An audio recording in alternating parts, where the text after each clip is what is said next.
मैं विपक्ष के सम्मानित साथियों से कहना चाहता हूं कि आपको प्रश्न पूछना है तो यह प्रश्न पूछिए, क्या ऑपरेशन सिंदूर सफल रहा? तो उसका उत्तर है हां।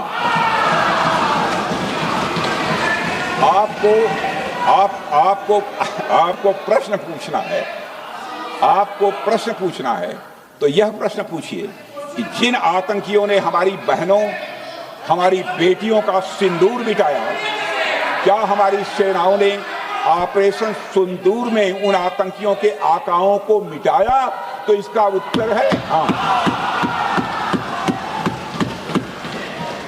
और आपको प्रश्न पूछना है तो यह पूछिए कि इस ऑपरेशन में क्या हमारे जाबाज सैनिकों को कोई क्षति हुई है? तो उसका उत्तर है नहीं। अध्यक्ष महोदय, लक्ष्य जब बड़े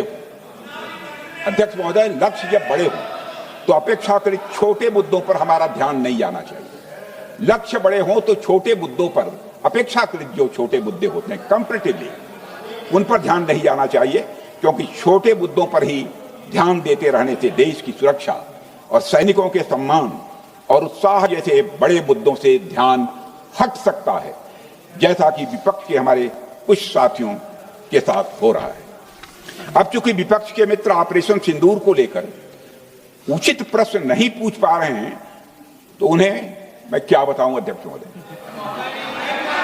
मैं लगभग 4 डिकेड से अधिक समय से राजनीति में, सत्ता पक्ष हो या विपक्ष हो, अपनी पार्टी हो या दूसरी पार्टी हो, कभी भी किसी के साथ दलगत राजनीति को मैंने शत्रुतापूर्ण तरीके से जिंदगी में नहीं देखा है मैंने अध्यक्ष महोदय। इसलिए आज अगर विपक्ष प्रश्न पूछने में असफल है, मैं विपक्ष को उनके इस काम में थोड़ी सी मदद करना चाहता हूं। अध्यक्ष महोदय, मैं विपक्ष के अपने सम्मानित साथियों से कहना चाहता हूं कि यदि आज हम लोग सत्ता पक्ष में हैं तो ऐसा नहीं है कि हम हमेशा सत्ता पक्ष में ही रहेंगे। यह आवश्यक नहीं है, किसी के लिए आवश्यक नहीं। एक लंबा समय हमने विपक्ष का काम किया है, एक लंबा समय हमने सरकारों से सवाल पूछने में लगाया है। जनता ने जब हमें विपक्ष में रहने का दायित्व सौंपा था तो हमने विपक्ष में रहकर विपक्ष की भूमिका को बड़े ही सकारात्मक तरीके से निभाया भी है। अध्यक्ष महोदय, विपक्ष में रहकर हमने कैसे प्रश्न पूछे, इसके कुछ उदाहरण मैं यहां रखना चाहता हूं। 1962 में अध्यक्ष महोदय, चीन के साथ हुए युद्ध में जब दुखद परिणाम आया तो हमने उस समय की सरकार से यह पूछे थे, लेकिन वह प्रश्न यह था कि हमारे देश की धरती पर दूसरे देश का कब्जा कैसे हुआ। हमने यह प्रश्न पूछा था कि हमारी सेना और हमारी जनता अपमानित क्यों हुई। हमने यह प्रश्न पूछा था कि बड़ी संख्या में हमारे सैनिक हताहत कैसे हुए। हमने यह प्रश्न नहीं पूछा कि हमारे टैंक, हमारी मशीनें, हमारी बंदूकें क्यों ध्वस्त हो गई। यह प्रश्न हम लोगों ने नहीं पूछा। मशीनों और तोपों की चिंता न करके अध्यक्ष महोदय, हमने देश की टेरिटरी की चिंता की, हमने देश के सैनिकों की। इसी तरह 71 के युद्ध में, 71 के युद्ध में जब हमने पाकिस्तान को सबक सिखाया, मैं उस समय की सरकार को मैं बधाई देना चाहता हूं। हमने अपने राजनीतिक और सैन्य नेतृत्व की प्रशंसा की। हमने ये नहीं देखा कि किस दल की सरकार है, किस विचारधारा की सरकार है, इसकी चिंता नहीं की कभी। हमारे नेता अटल बिहारी वाजपेयी ने संसद में खड़े होकर उस समय के नेतृत्व की प्रशंसा की थी। हमने इस बात की खुशी जाहिर कि हमने अपने शत्रु को सबक सिखाया।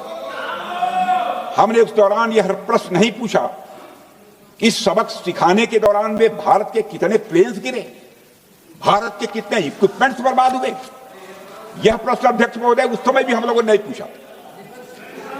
अध्यक्ष महोदय, यदि मैं इसे और भी प्रैक्टिकल तरीके से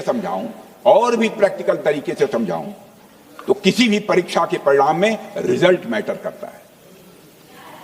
यदि किसी परीक्षा में कोई बच्चा अच्छे मार्क्स लेकर आ रहा है तो हमारे लिए उसके मार्क्स मैटर करने चाहिए हमें इस बात का ध्यान नहीं रखना चाहिए कि एग्जाम के दौरान उसकी पेंसिल टूट गई थी या उसकी पेन खो गई।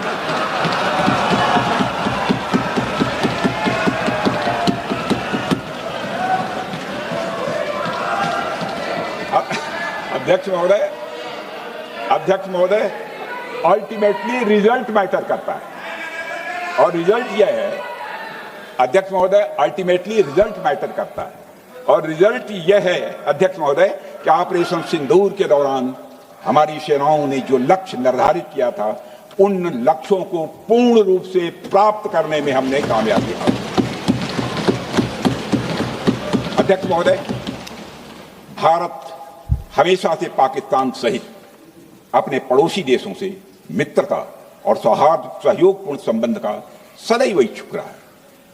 इसके लिए भारत की सभी सरकारों ने ईमानदारी से प्रयास भी किए हैं।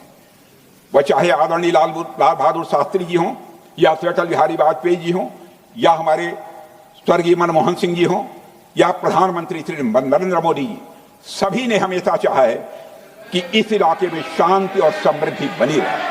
सभी ने यह चाहा। अध्यक्ष महोदय, यह बात हमारी सिविलाइजेशनल वैल्यूज के साथ मेल खाती है, इसलिए ऐसा हुआ। अध्यक्ष महोदय,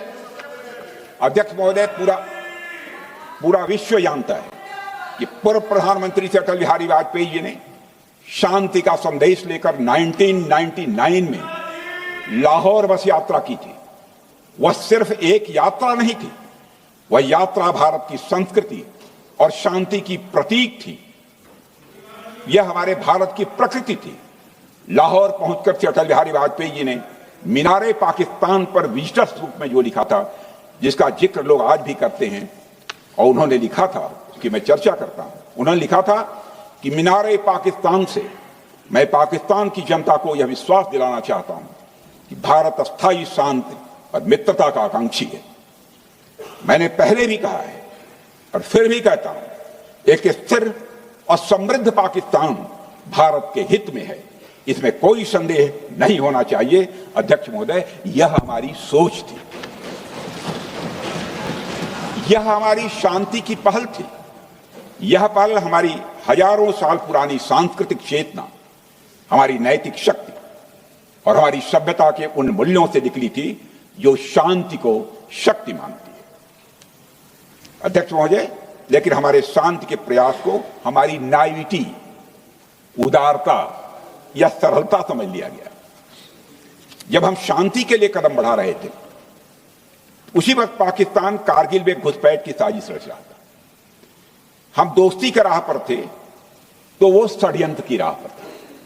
जब हम मामला खुलकर सामने आया तो हमारे वीर सैनिकों ने इस घुसपैठ के खिलाफ कार्रवाई करना प्रारंभ किया, और जब भारत की जीत सामने दिखाई दे रही थी तो पाकिस्तान ने परमाणु युद्ध की धमकी दे डाली। अध्यक्ष महोदय, तब हमारे प्रधानमंत्री, तत्कालीन प्रधानमंत्री आदरणीय अटल बिहारी वाजपेयी जी ने कहा था, पाक सेना के परमाणु हमले से भारत का तो कुछ नहीं बिगड़ेगा, लेकिन पाकिस्तान दूसरे दिन का सूरज नहीं देख पाएगा।